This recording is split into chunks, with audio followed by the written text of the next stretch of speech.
Have you heard Eminem's Rap God? Yes, I have. Okay, and there's a big uproar over some of the homophobic lyrics on it. Good. Because as long as there's a standard for everybody, I say some shit, y'all act like I'm, And first of all, could we stop with this word homophobic? Could we stop with that? Y'all, who the fuck are y'all to diagnose a medical condition? Okay? Because a phobia is a medical condition. So how are you going to say that somebody is homophobic? You're not a doctor. Okay? Stop throwing around these code words that you try to use to silence somebody. Homophobia is actually the fear of speaking out against homosexuals. It's not the fear of homosexuals. You know what I mean? It's the fear of speaking against them. That's what homophobia is to me. And that's what a lot of us suffer from. But me being in disagreement of something doesn't give me a phobia. It just means I don't agree with them. Are they heterophobes? Are homosexuals heterophobes? Because I know plenty of homosexuals that'd be like, oh, that's disgusting to have sex with a woman. They'd say that's disgusting. They'd probably start throwing up in their mouth a little bit. Does that make them heterophobes? And who am I to call them a heterophobe? I'm not a doctor. So stop throwing around medical terms and just applying them to people. You know what I mean? You can't call me a homophobic. You can't call me a schizophrenic. You're not qualified to say that. So we're going to have to come up with some new words. Some new words.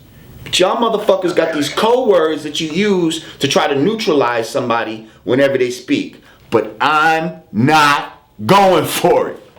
At the end of the day, it's not about being against homosexuality or being against white people and all of this. It's about being against the powers that be, trying to make the unnatural natural and the natural unnatural. If you really think about it, every facet of life, they are trying to make the unnatural natural. From the food we eat, to the air we breathe, to the type of sexual relationships we have. Okay, now let's just take the emotion out of this real quick. I just want to follow this hypothetical thing to its natural conclusion. Let's say hypothetically tomorrow we all turn gay. Okay, everybody is now gay. Man is with man, woman is with woman. How do we as a species reproduce ourselves? Man on man can't make a child, woman on woman. So how do we reproduce ourselves? I'll tell you how. Unnaturally. We'd have to do it through test tubes and things of that nature. Now, right now, today, when only a small percentage of the population needs artificial insemination and things like that in order to reproduce themselves because they might have reproductive problems, it's already expensive to have a child in that artificial type of manner.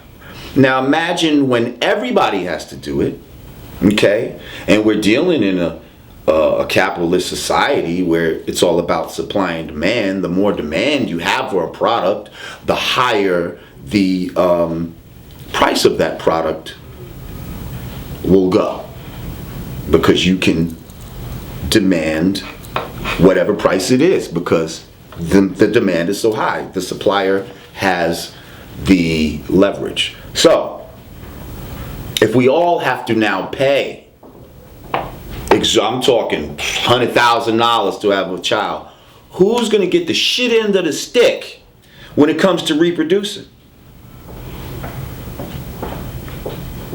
Poor people. Not black people, not poor people. It's not even about race. It's about economics. It's about the haves against the have-nots. So poor people will not be able to afford to reproduce themselves. Whereas rich people will be able to choose, the color of the eyes, the intelligence, all of that once they get into genetics. If a black person happens to scrape up enough money to have a child, they might have enough for a one-legged, mentally incapacitated child. You dig what I'm saying? And we have to look past what seems on face value to be an issue as far as sexual rights and the rights of others to love each other. That's not what it's about. That's not what it's about. At the end of the day, this goes right up there with, birth control, condoms and sending people to jail and murder and all the other drugs, all the other things and tools that have been used to try to control the population. I don't know if you've ever heard of the Georgia Guidestones, but look up the Georgia Guidestones, okay? Now these are some stones that were put up in the hills of Georgia, I guess somewhere outside of Atlanta or something like that. Huge stones. No one has claimed responsibility for putting up these stones, but on these stones are supposed to be a blueprint for humanity. And on one of these things, they suggest that humanity should be kept, should be no more than 500 million people worldwide. Now, you know how many people are on the planet Earth right now? If you Google it, it's going to tell you 7 billion. Where are all these other people going? How do you go from 7 billion people to 500 million? A lot of people got to die, and a lot of people have to not be born in order for that to happen. So at the end of the day, let's not get it twisted. This is not about the rights for you to so-called love whoever you want to love. Because at the end of the day, love is the strongest thing in the universe, and all people have a right to love all people. Okay?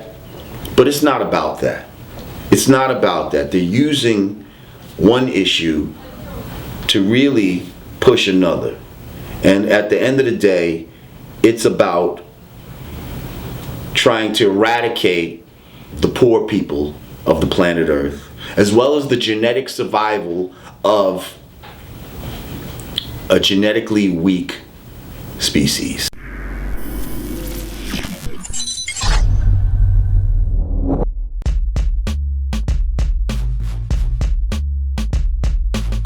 But that's Drake rapping. When he raps, he's one of the best, dog. Like, he says shit I've never heard before. You don't. Like, I can't go in somebody else's house, and even though they let me wear their clothes and eat their food, that's not my house.